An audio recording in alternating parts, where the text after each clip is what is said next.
Sugdan natong balita karong si manahuna sa usa ka action-packed sports spectacle nga gipahigayon mismo dinhi sa Danao City, ang Philippine National MTB Championships nga mipatik sa mapa sa Philippine cycling scene niadtong Pebrero.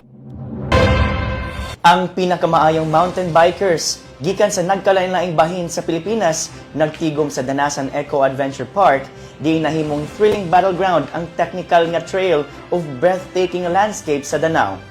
Tinuod sa titulo isip Biking Capital of the North ug Home of Sports Tourism in Cebu.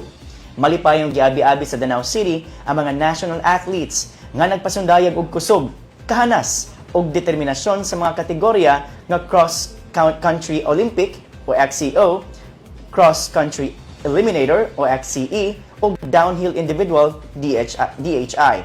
Gikan sa explosive sprints hangtod sa gravity-defying descents, matagliko ug matagsaka nahimong hulagway sa championship spirit.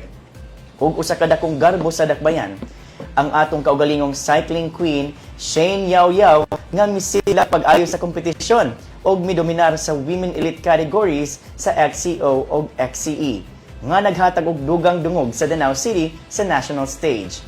Labaw pa sa usa ka lumba, kini usa ka pagpamatuod nga ang Danao City nagpadayon isip lungsod nga gihimo alang sa sports, adventure ug mga kampiyon.